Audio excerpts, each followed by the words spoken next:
Imagine, you walk into a room filled with noise, people talking, phones buzzing, expectations thrown at you like darts. And yet, you don't flinch. Your mind is still. Not because you've escaped the chaos, but because you've mastered the only space that matters, your inner world. Now pause. Because for most people, that kind of control, it's a fantasy. Every day they're pulled in 1,000 directions. By people, by problems, by pressure. They react, they argue, they explain, and slowly, they lose themselves. But let me tell you something that might hit a nerve. You're not weak. You're overstimulated. You've been absorbing emotions that aren't yours, fighting battles that were never meant for you. You're not tired because you're lazy. You're tired because you're mentally bleeding from 1,000 invisible cuts. Cuts made by fake friends, by silence that screamed louder than words, by people who knew exactly how to keep you confused and dependent. This world doesn't want you calm. A calm person is dangerous. A calm person sees everything clearly. So they feed you noise, drama, distraction. They keep you overthinking, over-explaining, over-giving. But what if you didn't react? What if you stopped giving people access to your emotions like it's a free trial? What if you detached, not just physically, but mentally, psychologically, spiritually? The truth is, detachment isn't distance, it's domination. It's saying, I see the chaos, but I refuse to be part of it. The Stoics knew this. They didn't suppress their emotions. They mastered them. They didn't run from pain. They dissected it, coldly, calmly, until it lost its power. That's what you're here to learn, and this is where it begins. Welcome to Stoic Spark. Here, we don't fight every battle, we study the battlefield. We don't explain ourselves to the unworthy, we explain the game to those ready to rise. If that's you, drop a comment below.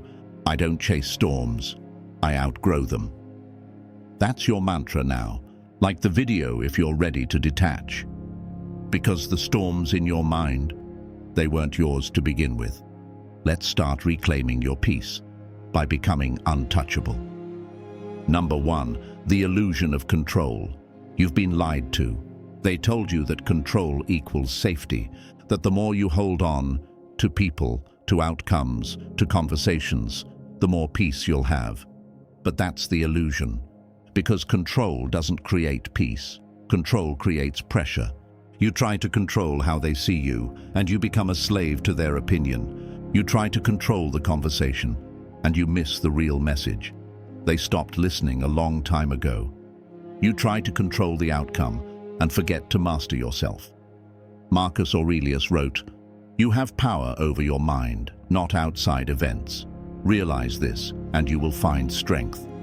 The Stoics understood something society has forgotten. Most of what happens around you is none of your business. What they say, what they think, whether they text back, whether they like your post, that's not control, that's addiction. But here's where it gets darker. The people who know this use it against you. The manipulator thrives on your desire for certainty. They'll ghost you to get attention, withhold praise to gain power, create chaos just to see how fast you scramble to fix it. Why? Because the more you try to control, the more you reveal your weakness.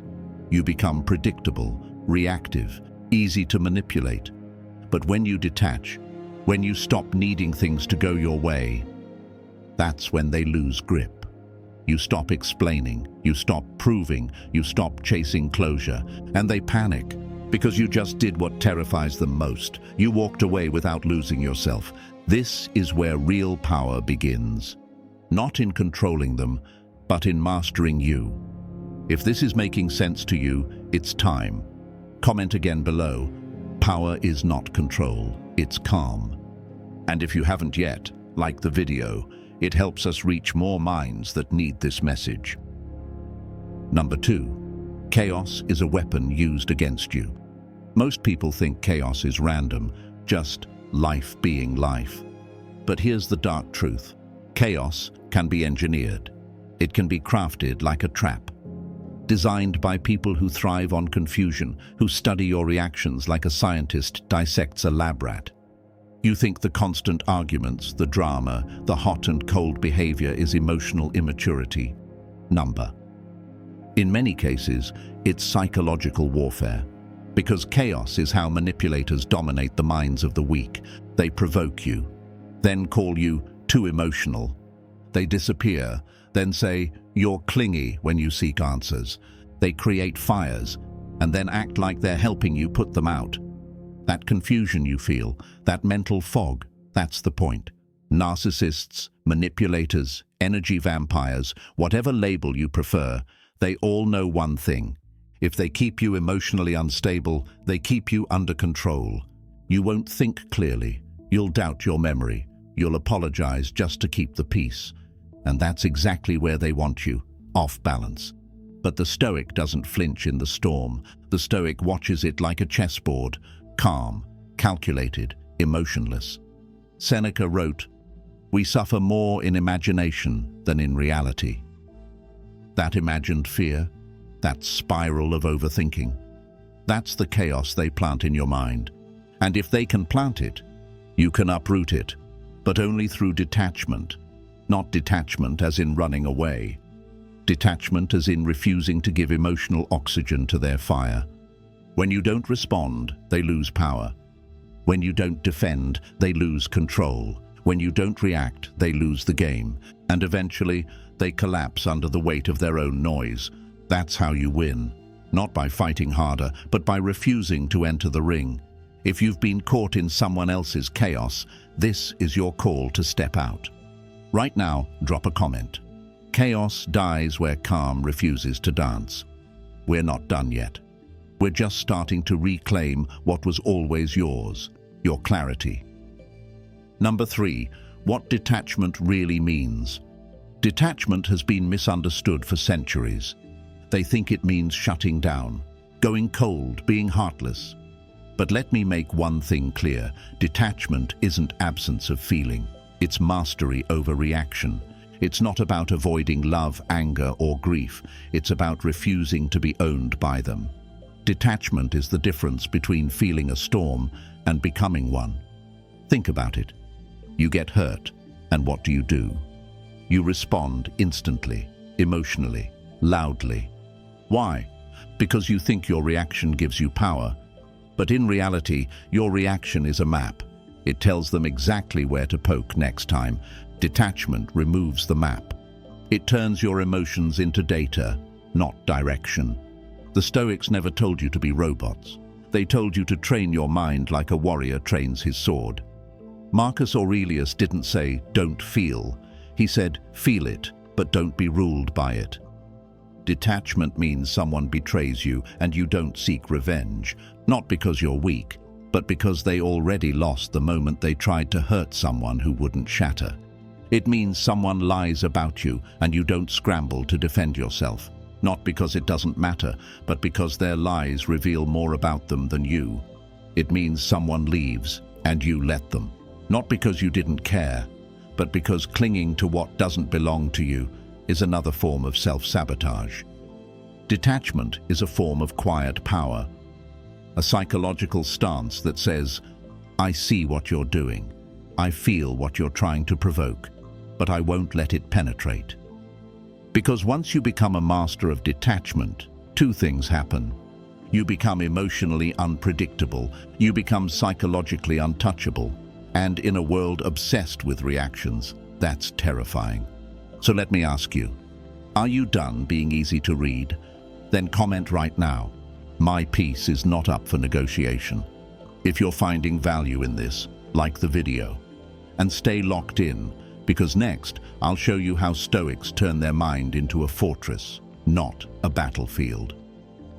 Numeba patru, the Stoic's mind. Fortress, not forest fire. The average person's mind is a forest fire. One spark of disrespect, one trigger, one comment or rejection, and suddenly they're engulfed. Their thoughts race, their emotions spiral, their identity collapses. But the Stoic's mind is a fortress. calm, structured, built from discipline, not ego. Nothing gets in unless it earns its way in.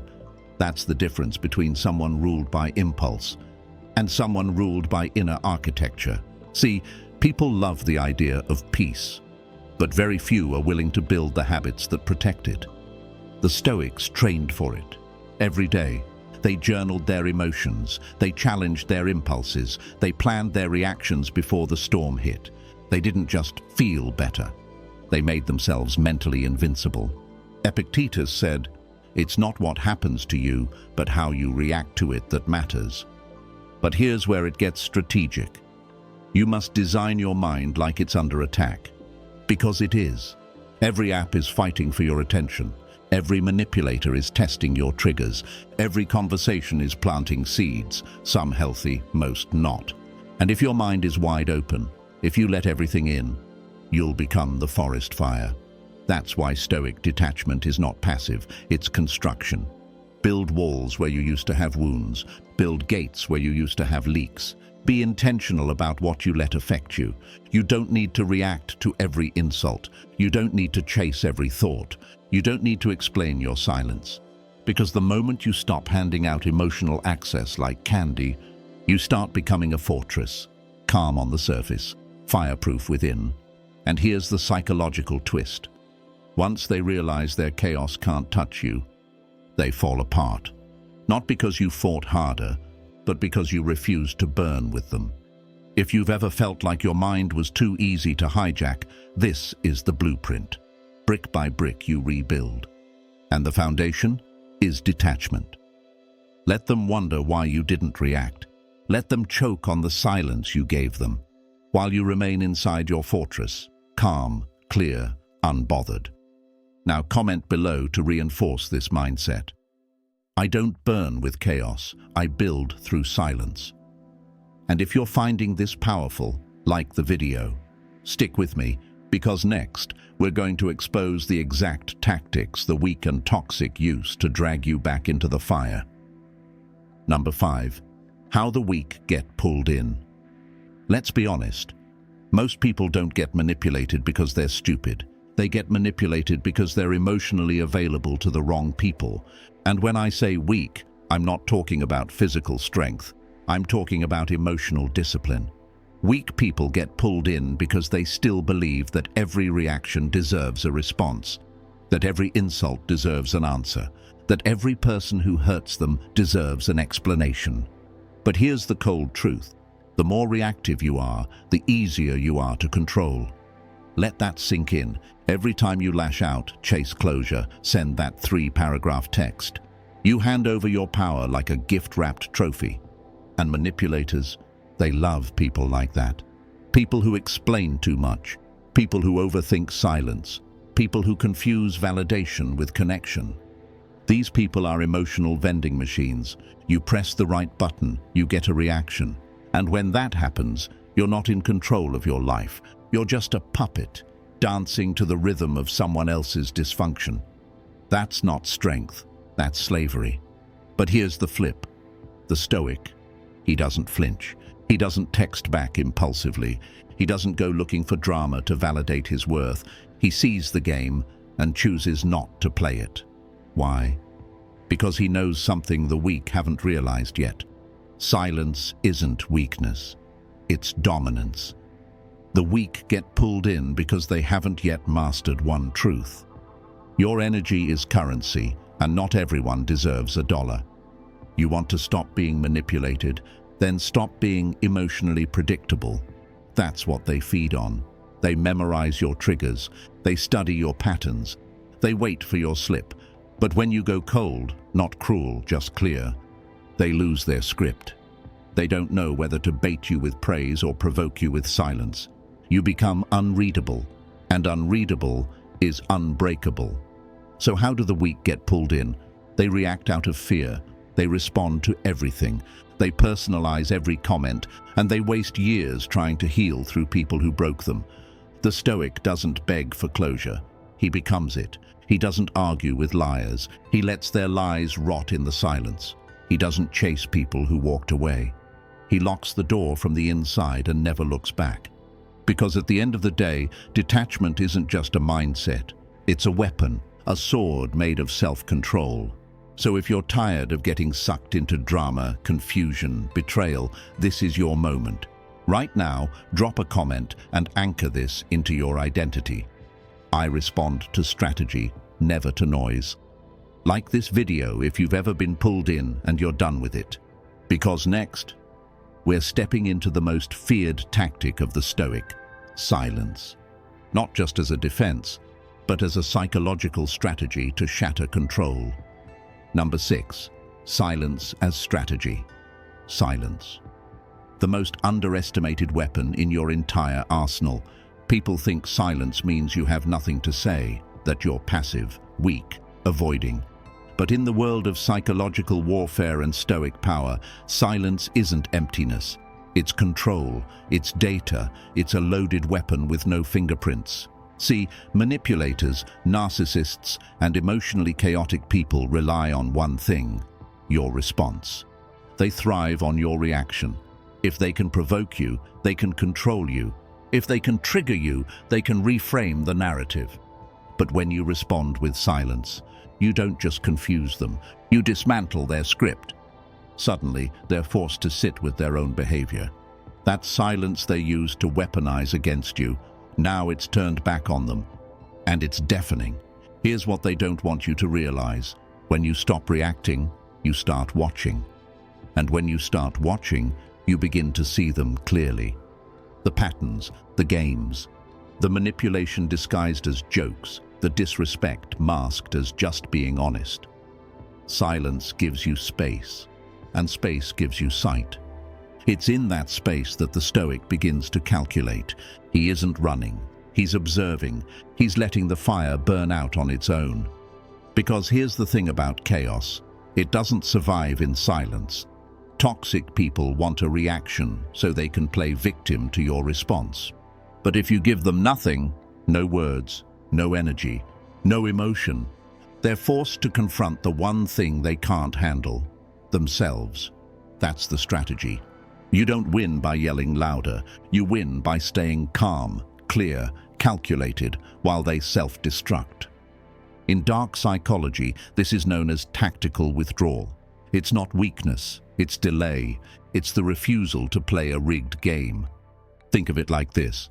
If someone's trying to drag you into a pit, would you jump in to fight them inside it? Or would you stand above, unreachable, and let them exhaust themselves trying to pull you down? That's what silence does. It puts you on higher ground. The Stoics weren't loud. They didn't debate fools or chase fools or cry to be understood. They knew that those who truly possess power don't scream it. They simply act, or they don't. And when they don't, the world listens even louder. In your silence, people start to wonder, did I go too far? Why isn't he reacting? Why does it feel like I lost? That's when you've won. Not with rage, not with words, but with unreadable stillness. Silence also has one more effect, and it's darker than most people realize. It forces them to fill in the blanks. They start imagining what you're thinking, what you're planning, what you've realized, and 9 times out of 10, what they imagine is worse than anything you could have said. That's psychological power. They don't know if you're gone for good or planning your exit. They don't know if you're just hurt or done forever. That's what silence creates: uncertainty. And uncertainty destroys fragile minds. But here's the catch. Silence must be intentional. It must come from power, not avoidance. You don't go silent to sulk. You go silent to signal, I've seen enough, I'm done playing. It's the art of letting someone watch you walk away, without closure, without chaos, without explanation. You let your absence become the consequence. And here's the beautiful twist. While they're unraveling in confusion, you're rebuilding in clarity. You're not just gone. You're evolving. You're rewiring your boundaries.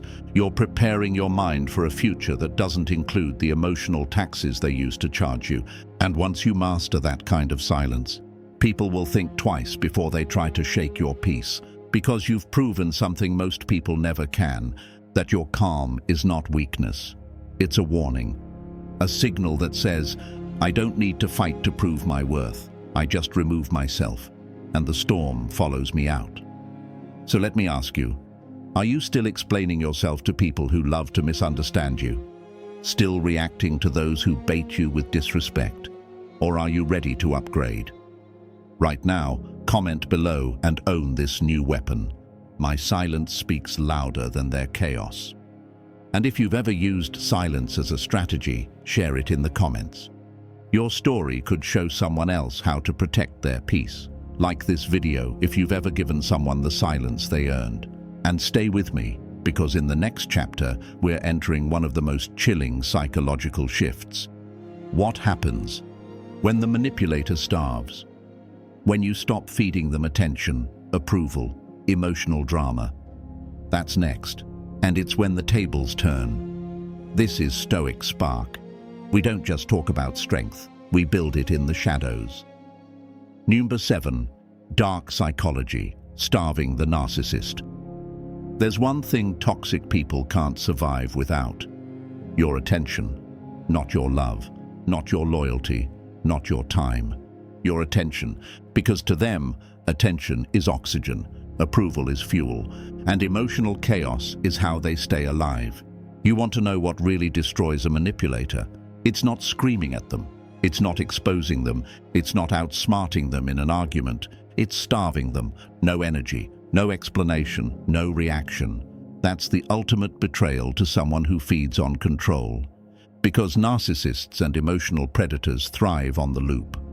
The cycle of trigger, reaction, apology, reattachment. They don't want peace, they want power. And power comes from getting inside your head, making you doubt yourself, making you feel responsible for their behavior. But when you detach, and I mean truly detach, that cycle breaks. You're no longer the emotional supply. You're not giving them the attention high they're addicted to. And what happens next? They spiral. First, they'll provoke harder. Then they'll play the victim. And finally, they'll panic. Because you've become the one thing they can't manipulate, unreachable. And that's where real transformation begins. Understand this. Narcissists don't want love. They want control dressed up as connection. They don't listen to what hurts you. They listen to what controls you. So when you say, "That really upset me," they file it away. Not to avoid doing it again, but to use it more effectively next time. This is why detachment is more than emotional strength. It's survival. You can't heal in the same environment that made you sick. You can't build self-worth while explaining your worth to people who thrive on devaluing you. So here's your strategy. You disappear emotionally. You go cold, not cruel, but strategic. You stop feeding the fire and start fortifying your own mind. And here's the psychological twist. They won't know what to do with your silence, because it forces them to face the one thing they fear most, their own irrelevance. That's the kill shot, not revenge, not closure, not confrontation, just distance, quiet, power. You stop defending yourself. You stop correcting their lies. You stop proving you were the better person. Because you don't owe clarity to someone who thrived on your confusion. And in that silence, they begin to decay. Let them stalk your page. Let them send flying monkeys. Let them wonder why you're not chasing. That confusion, that silence, that's your legacy. That's the message that says, I've reclaimed my energy, and you're no longer welcome inside it. Seneca said, "He who is brave is free." And nothing is braver than walking away from what you once thought you couldn't live without. Not with hate, not with drama, but with indifference. Because indifference is colder than hate. Hate still means you care, but indifference, that's the end. And the manipulator? They'll never recover from it. So if you've ever dealt with a narcissist, an energy leech, or someone who kept you begging for bare minimum respect, drop a comment now and reclaim your control. I feed peace, not predators. Like this video if you've ever gone cold and watched them fall apart. Because you didn't need to destroy them, you just had to stop feeding them. And next, I'm going to show you how to use this power not just to defend yourself, but to rebuild your inner world stronger than ever before. Number 8. Rebuild your inner world. You've detached. You've gone silent. You've starved the chaos. But now comes the most important step: rebuilding. Because detachment without reconstruction is just escape, and the goal was never to run. The goal was to return to yourself. See, after you walk away from manipulation, confusion, and overstimulation, there's an uncomfortable silence. And in that silence, you're going to hear things you've never truly listened to before. Your wounds, your patterns, your self-neglect. But here's the Stoic truth. You don't heal by forgetting. You heal by facing. You don't just move on. You examine every piece of what broke you, not to dwell, but to learn. Marcus Aurelius didn't become a philosopher-emperor by avoiding discomfort. He stared into it. He dissected it. Because only through awareness can you rebuild with intention. So ask yourself, what parts of your mind did you outsource to other people? Where did you seek validation that you should have given yourself? Who did you try to save while abandoning your own standards? That's where your rebuilding begins. Not by becoming better to prove them wrong, but by becoming so rooted in your own value, no one's opinion can shake you again. Step 1. Reconnect with solitude. Not loneliness, solitude. Learn how to sit with your thoughts without distraction. Learn how to journal what you feel without judgment. Learn how to be bored without craving stimulation, because in that stillness, your true self emerges. Step 2. Build structure. Chaos thrives where structure is absent. Wake up early, create routines, read, train, breathe with intention. This is how the Stoic becomes unshakable, not by magic, but by habits. Step 3. Raise your standards. If it disrespects your peace, if it confuses your intuition, if it makes you feel small, reactive, or emotionally drained, it's gone. No discussion, no debate. That's what detachment taught you. You don't entertain people who speak the language of chaos anymore. You speak Stoic now, and in that language, peace is non-negotiable. Step 4. Redefine your identity, not as a survivor, not as someone recovering, but as someone evolving. You're not who you were before the pain. You're wiser, sharper, colder, yes, but not bitter, detached but not numb. You've rebuilt boundaries with barbed wire, and now your inner world is yours again. No one enters without clearance. No one takes what you don't give. You don't just avoid storms now. You create weather systems within yourself. Calm, cold, intentional. And here's the final truth. The people who once controlled you with confusion will never recognize the version of you rising from this. That's the beauty of Stoic rebirth. It's not loud, it's silent, until it's undeniable. If you're in that rebuilding stage right now, comment below, "My silence rebuilt a kingdom within me." Like the video if you've been rebuilding after chaos, because now there's only one thing left to understand, and it's the final Stoic law. Power is quiet. Number 9, the final lesson. Power is quiet. Here's what they don't teach you in school. Real power doesn't shout. It doesn't beg. It doesn't chase. It doesn't need to. Real power is quiet. It's the person who doesn't flinch under pressure. The one who doesn't react when provoked. The one who walks away, not to escape, but to rise. The Stoic understands. You don't need to win arguments when you've mastered detachment. You don't need to prove worth when your actions whisper it. And when you move like that, you become untouchable. The loudest ones are often the most fragile, but the one who says nothing is usually the one in control. You've seen the storm, you've survived the manipulation. Now you rebuild, not to be better for them, but to be bulletproof for you. Comment this below one last time to anchor everything you've learned. Power is quiet. I am unshakable. If this spoke to you, like the video, subscribe to Stoic Spark and turn on notifications. We don't just teach Stoicism, we train warriors in silence. Welcome to the few who get it.